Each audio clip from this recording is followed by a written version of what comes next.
सर्वात सोपं बागेत लावायचं असेल तर बेरीज आहेत आणि कुठल्या कुठल्या बेरीज आज त्या बघूयात.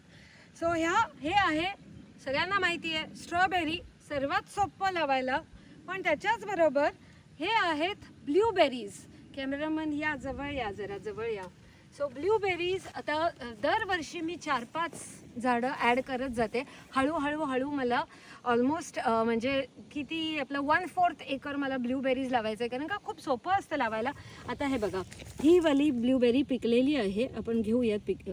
हे बघा छोटंसं झाड आहे, हे दुसरं वर्ष आहे, पण किती लगडल्यात बेरीज बघा. पक्षी ठेवत नाहीत, त्यामुळे हे कव्हर करावं लागतं. आता खाऊन दाखवायचं. आपलं चनेमने नाही काय करवंद असतात ना, त्याच फॅमिलीमधले. आपण कॅमेरामॅनला देऊया. आंबूस गोड आहे हे, कारण का अजून पिकलं असतं ते. पण आता हे ब्लॅकबेरी पाहिले ना तुम्ही, अजून लाईनमध्ये झाड आहेत, पण आपण इकडचे बघू या. कॅमेरामॅन या. हे बघा, हे दुसरं ब्ल्यूबेरीचं झाड आहे. आता हे पण दुसरंच वर्ष, पण ही जात वेगळी आहे. सो ते बुटकं आहे, हे जरा उंच आहे. ह्याचं म्हणजे असं बुश होतं, मोठा बुश होतं, ॲक्च्युली खूप मोठं बुश होतं. सो हे झालं ब्लॅकबेरी. पण आता मागे कॅमेरामॅनच्या मागे तो आता कसं दाखवणार, हे एल्डरबेरी आहे. सो ह्याला फुलं आली आहेत, अजून बेरीज आले नाहीत. पण आपण खालच्या अंगाला बघू. हे बघा काय आहे, हे आहे रासबेरी. खूप महाग मिळतात इथे रासबेरी. हातात असे निसटून आले की समजायचं हे पिकलेत. हे बघा कसे निसटून येतात ना, आणि इतके सुंदर लागतात. खूप सोपं आहे हे सगळे बेरीज लावायला. आता हे सगळ्या पिकलेल्या आहेत. हे बघा किती, म्हणजे मी अख्खा डबा भर. आणि जरा ह्याची शेल्फ लाईफ खूप कमी असते, त्यामुळे पटकन खाऊन टाकलेलंच बेटर आहे. पण हे ना पसरत जातं. खरंच रानटी बेरीज असतात.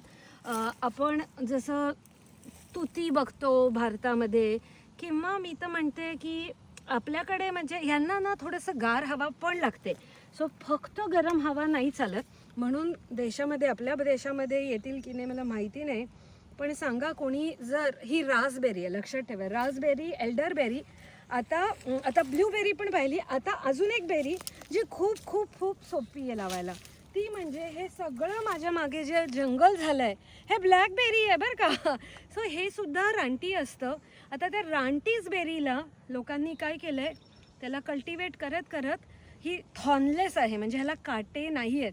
नाहीतर रानटी काटेरी असते. पण बेरीचं साईज बघू आपण, या इकडे. हे बघा, ही आहे ब्लॅकबेरी. इतकी सुंदर लागते, इतकी सुंदर लागते. आता हे बघा दुसरी साईज बघा, हे बघा. आणि खूप छान रंग असतो. आता माझ्या हाताचा रंग बघा. सो ह्याची वाईन करतात, जॅम करतात, जेलीज करतात, आणि सगळं झाड भरून जातं. हे बघा हा साईज बघा, इथे बघा हा साईज बघा. हा आता हे पिकलेलं नाही आहे. जर हातात असं निसटून नाही आलं ना तर हे पिकलेलं नाही आहे. पक्ष्यांना पण आवडते.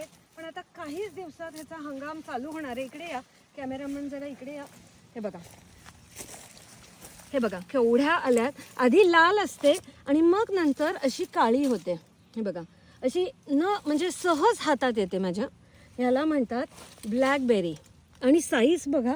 आता जर ही रानटी असेल ना तर एवढा मोठा साईज नसतो याचा, पण मार्केटमध्ये ही साईज बघा, मार्केटमध्ये ही खूप महाग असते, खूप म्हणजे खूप. पण तुम्ही तुमच्या बागेमध्ये लावू शकता.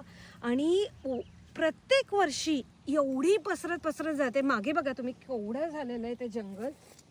आणि इतकी सुंदर लागते, इतकी सुंदर लागते बेरी. आता हे बघा शेल्फ लाईफ मात्र जरा कमीच असते. त्यामुळे जेव्हा मार्केटमधून आणतो ना आपण, खूप वेळा त्या बेरीजला बुरशी लागलेली असते. पण जेव्हा आपण आपल्या बागेतून असं घेऊन, असं म्हणजे माझ्यासाठी हा सगळा जंगली मेवा आहे. खाऊ आहे, खाऊ.